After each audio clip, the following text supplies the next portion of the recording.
Swans, swans, swans, swans, swans. Who and what is a swan? Swans is an experimental rock band that is one of my favorite bands of all time and one of the most critically acclaimed bands of the 21st century. Swans is famous for making some of the most gargantuan, massive, devastatingly beautiful, and also just devastating in general music that's out there today. Albums like Filth and To Be Kind can make your teeth fall out from their sheer intensity. Albums like White Light from the Mouth of Infinity and The Glowing Man make me believe in a god. And albums like The Seer and Soundtracks for the Blind scare me. They just scare me. They're creepy, scary ones. And that brings us to the subject of today's video, The Beggar. The Beggar is Swan's newest full-length LP, coming out a full 4 years after leaving Meaning, and it's a large lad. This album is a chunky boy. It has 11 songs, and it's over 2 hours long. I have reviewed albums that are 3 times shorter than this, so I don't want to waste any more time talking about it because this video is already going to be long enough. So let's just jump into it. The first song on this album is The Parasite. Let's listen to it.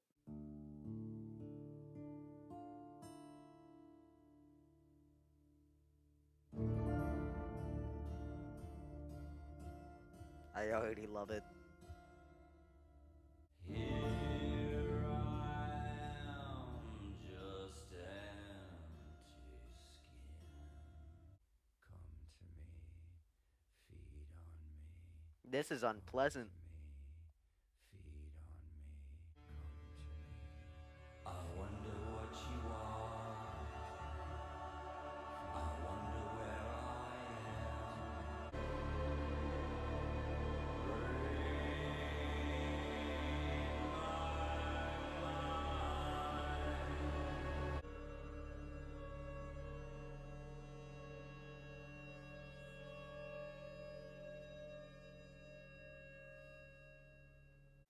It's a 10. It's a 10. We got a 10 on our hands. We have a 10 on our hands. This is amazing. This is immaculate. This is fantastic. This was worth the wait. This was worth the wait.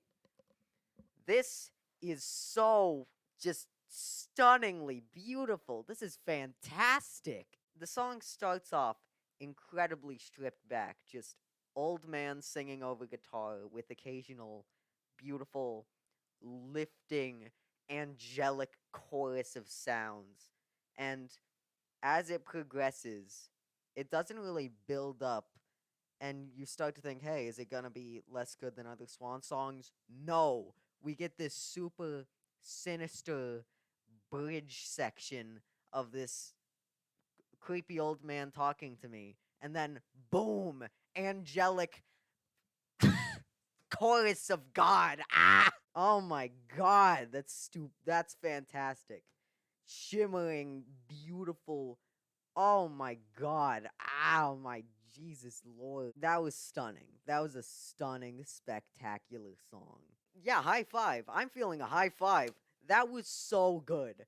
That was so good. That was stupendous. That was spectacular. Now for song number 2, Paradise is Mine.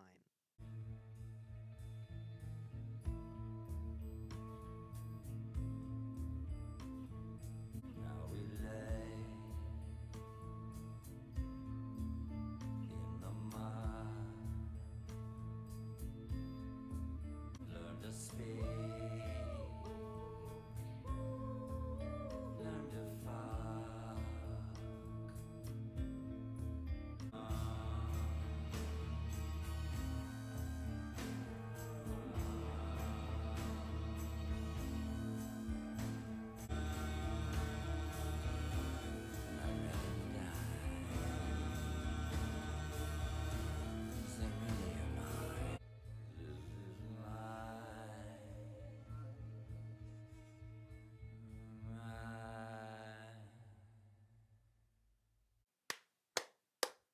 Yes.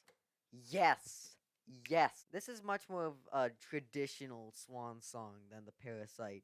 It starts off super slow with just like two instruments playing, and then slowly, ever so slowly, it just adds a ton of vocals and other instruments, like more drums, more percussion, just a bunch of stuff until halfway through the song, boom, it switches to the ultimate banger mode with like this guitar feedback and synthesizers in the background, and oh my god, it's fantastic. This is a fantastic song. I don't love the vocals on the song, especially in the first half. They're a bit like breathy. They're not always in tune with the rest of the song, but otherwise, instrumentally, fantastic. I'm feeling a low 5 on this song. Now, time for song number 3, Los Angeles City of Death. Just waiting to be gone. Here he comes, here he comes. Flashing in the street, swimming in the fire.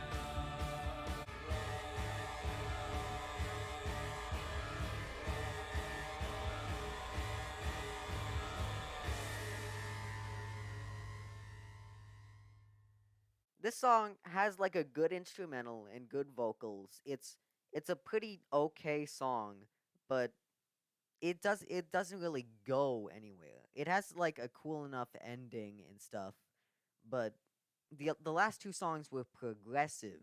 As they kept going, it became more and more epic and just, as in the case of the Parasite, beautiful. For this song, it's just like wow, it ends in a cool way. I do think it fits well in the context of the rest of the album. As a single, I would give this a much worse score, but it comes as a nice kind of break after Paradise is Mine. It's good. It's good, but nowhere near as good as the last two songs. Well produced, good vocals, but low 4. Now time for the fourth song, Michael is Done. Let's hope it's more interesting than the last one. Now my coat is done, stripped bare of pretense. When the other has come, then my coat is done, is done.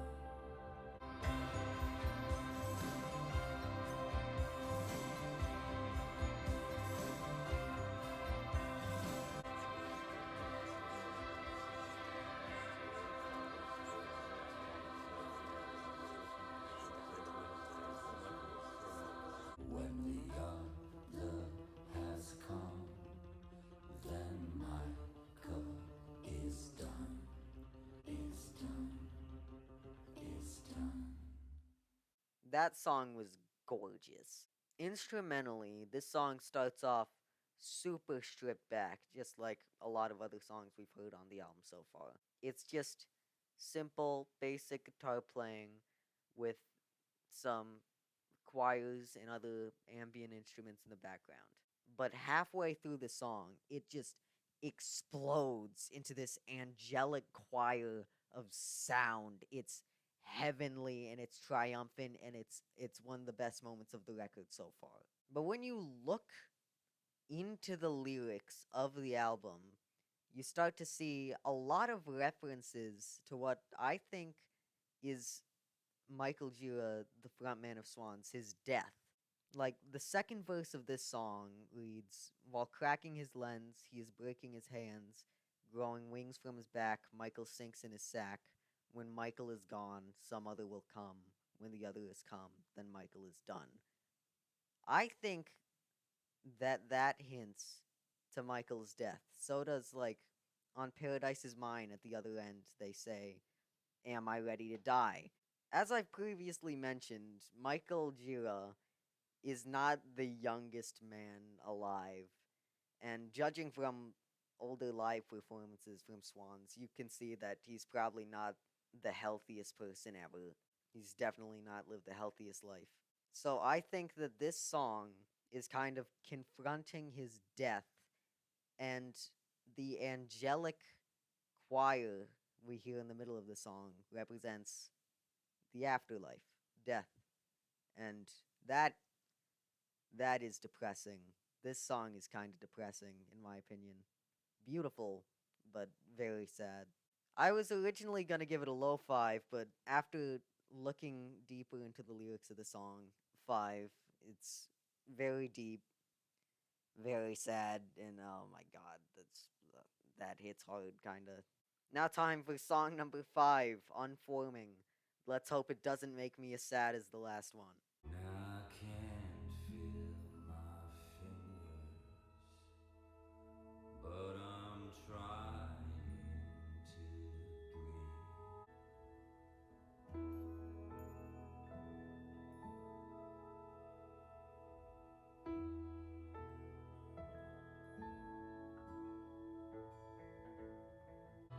breathe.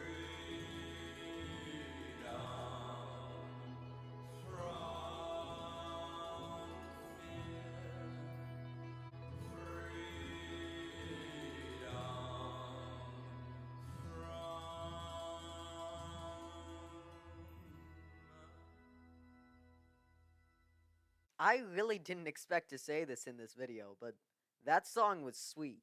That was a sweet song.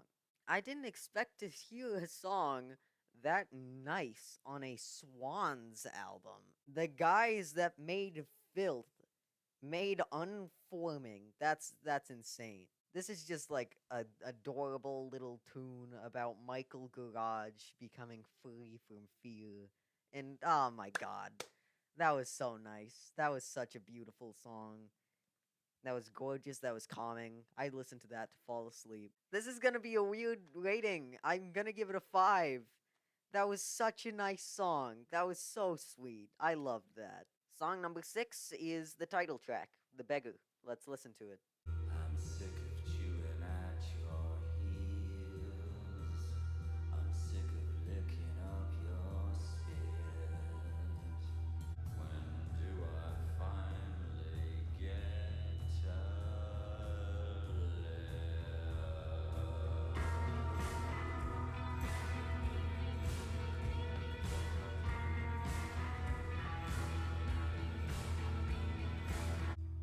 My love for you will never end.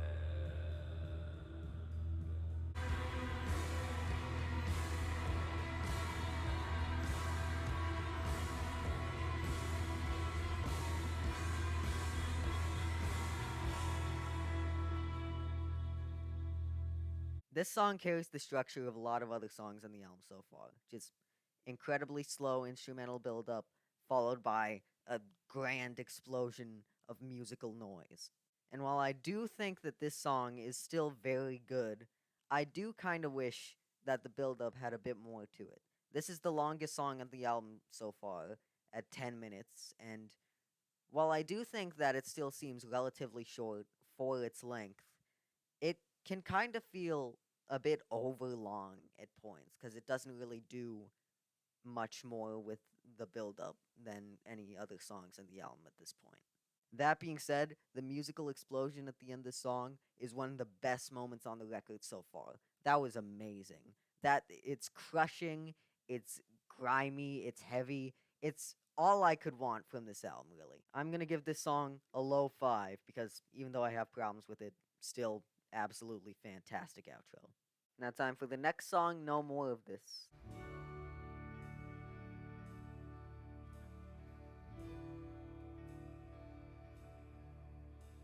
Now is the time to begin. Now is the time to close me in.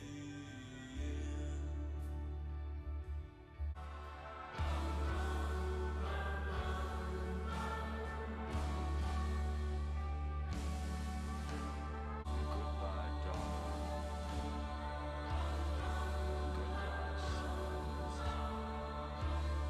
I pray to heaven that you exist.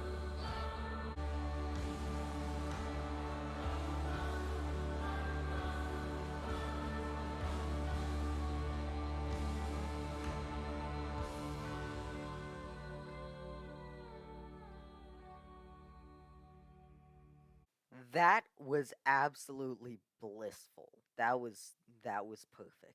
I'm not even joking. This is one of the most beautiful songs that I've ever heard in my life. That's angelic to the core right there. This is heavenly. This is heaven in musical form, which, when you think about the themes that this album has previously explored, seems kind of dark. And when you look into the lyrics of the song, it gets even darker. Michael Gira is directly confronting the fact that he thinks he's gonna die. And yeah, this is depressing. These are depressing lyrics. It's so direct. Like in verse 4, it just starts off by him saying, "Goodbye, lovers, goodbye, friends, goodbye, daughter, goodbye, sons. I pray to heaven that you exist within a cloud of healing mist." Ah! This is a beautifully written song. It's a beautifully composed song, and it's a beautifully sung song that makes me want to jump off of a cliff. High five, I am sad. Song number 8 is Ebbing. I hope that it's less soul crushing.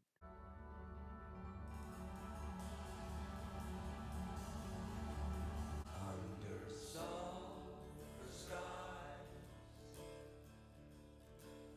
the drunken tide dissolving, not seeing.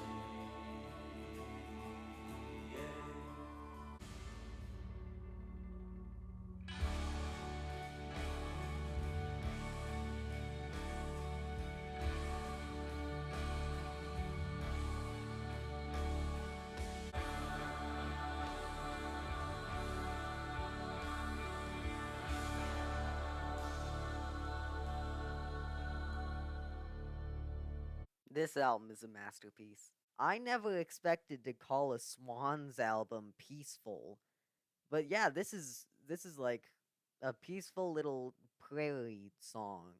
What can I say about this song that I haven't already said about like every other song on the album? It's a little slice of God that you can shove into your ears and listen to for 11 minutes. It's great. That being said, while this song is stellar, this is a fantastic song, I do think that the ending part runs a bit long without adding any new like instruments or anything. Still heavenly, gorgeous, an angelic chorus, but could be slightly better in my opinion.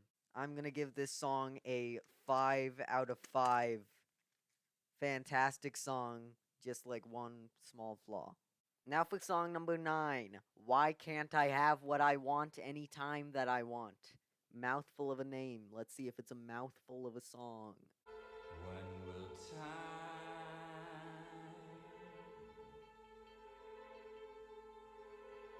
erase? Wrong, wrong, wrong. Just open up my mouth and pour your tongue into my head.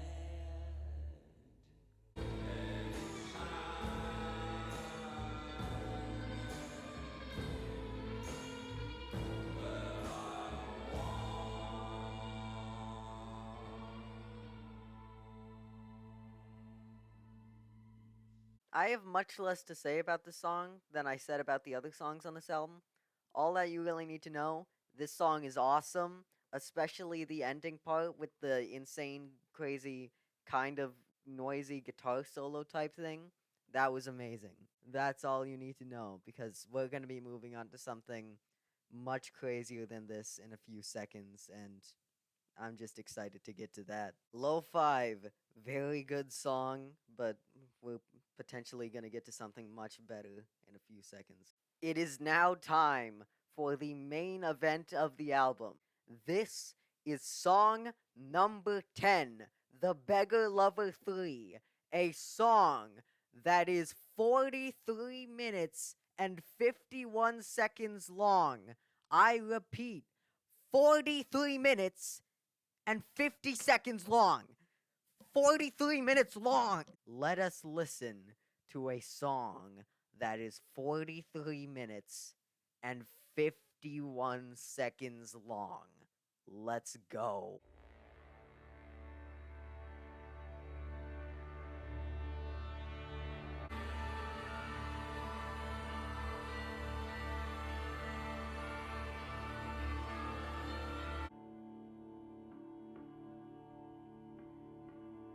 Slowly, Someone's talking to me.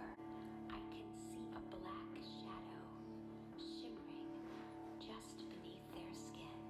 Its appetite is endless and will never be filled. Am I asleep? Is this a fever dream? What's happening to me?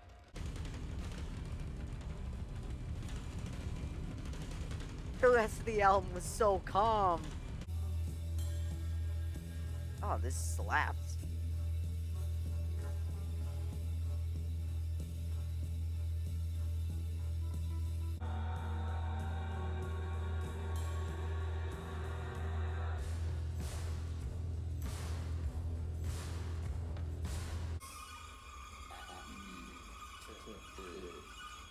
I died. This is like my lucid death dream.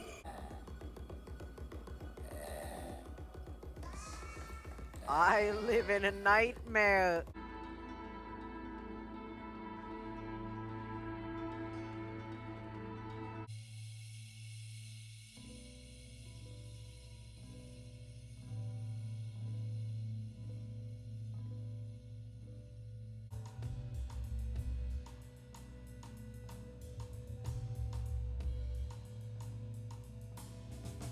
I can breathe it,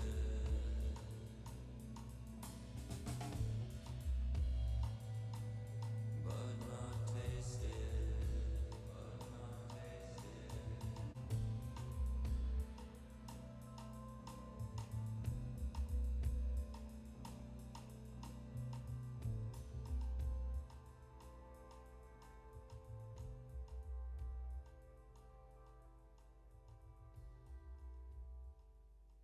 I am not a liar. I am not a lying person. I do not lie unless I feel like it. But this is a high five. Every single minute out of this 43-minute song was used to its full potential. This song is just like a spiraling whirlwind of assorted noises and instrumentals and samples. And apart, it seems like they wouldn't fit together, but they work perfectly in unison on this track. Every single piece of sound used transitions perfectly into one another, and it is so impressive that something like this could have been made. Most of the sounds used in the song are samples, sometimes even of like other Swan songs, which it's super interesting when you catch them. Like I saw earlier in the song, like there was a background vocal taken from, I think, either Bring the Sun from To Be Kind or The Glowing Man self-titled. And it's super cool to see that, and I think it ties into the greater theme of not only the song but the album, which is a theme of like just life in general.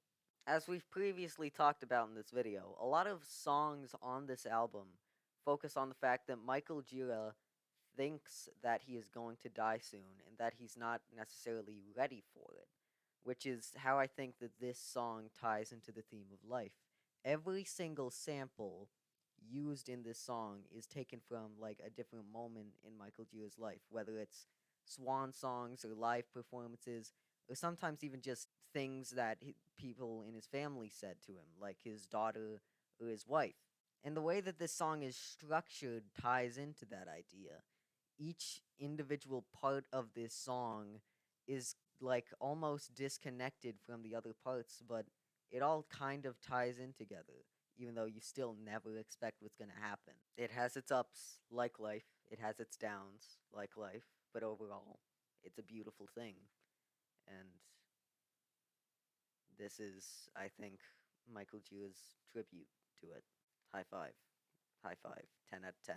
Fantastic song. Amazing song. Amazing. Fantastic. Now that that behemoth is over, let's listen to the final song on the album, The Memorious.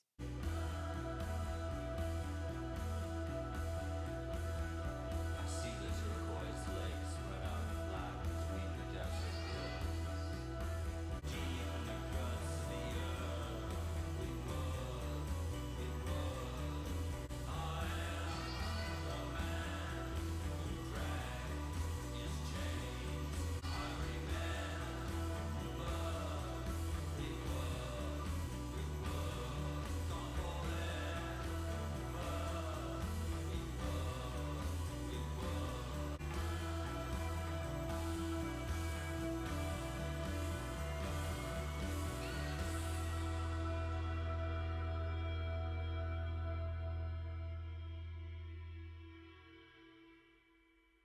This is an explosive ending to the album, and I just appreciate it so much. This was such a good album. This was a phenomenal album. Instrumentally, it's pretty simple, but it just gets its point across. It gets it well, and it finishes the album off perfectly, in my opinion. It's not a perfect song, but as for an ending to this album, I couldn't think of a better one. I do have some problems with it. I think it could have added more stuff later on. I think it could have gotten like maybe more intense as it went on, but still, fantastic song, fantastic album, masterpiece. I'm gonna give this a low 5. Congratulations, Mike Garage, you did it. If my calculations are correct, then this album gets a 5-star rating. I'm recording this part of the video a few days later, so I've had the chance to fully re-listen to the album. And while I do think my opinion on it has worsened, it is still a fantastic project. This album is triumphant, it's explosive, it's glorious, and it is incredibly emotionally moving. Lyrically, this album is incredibly introspective. Throughout the entire thing, you get a close look into what Michael Gira is thinking as he's going through the crisis that is happening throughout this album. Some of the lyrics on this album really hit hard, especially on Michael is Done, which I think I probably should have given a bit more praise while I was originally recording this. That song is amazing. And I can't forget to mention, like, the glorious climaxes to each song in this album. Like, especially on Ebbing and The Beggar. Those two songs have some of the most like awe-inspiring endings I've ever seen. And while I do think they could have gone a bit further, this this album this album knows how to make a good climax, and it does it so many times without fail. It is deeply impressive. My favorite song off of this album is the 40-minute long epic, The Beggar Lover 3. This song is so deeply impressive to me. How they could manage to make a 40-minute long song this interesting. This is like a time capsule of Swans' entire discography. And it is like, this is a fever dream of a song. This is a nightmare. But it's so good. And it perfectly ties up the themes of the album. And I just have to applaud it. That's an amazing song. My least favorite song off of this album is Who Would Have Guessed Los Angeles City of Death.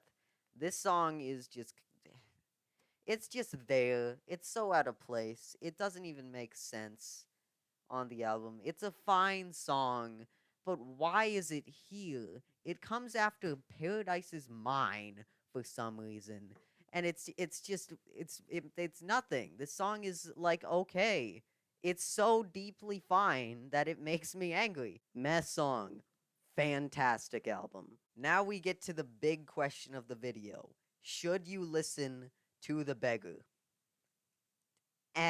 Look, I love this album. This is a excellent album, but it is slow. This is a very slow album, and you need like a monstrous attention span to be able to pay attention throughout the entire thing. I've seen a lot of people who try to get into Swans through this album, and it puts them off because they think that it's going to be more like exciting and outrageous. Because a lot of people describe Swans as like this insane wow band, but a lot of the time they make music like this, which is much more meditative. And I think that it would be better to start off with some of Swan's other albums before you get into this. Like, I recommend Soundtracks for the Blind, The Seer, and To Be Kind as jumping off points. And after that, you can get into their more slow stuff like The Glowing Man and this. I don't want people to be put off from Swans because they are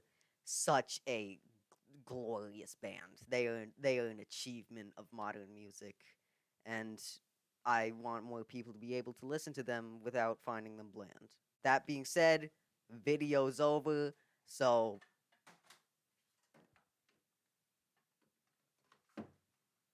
goodbye.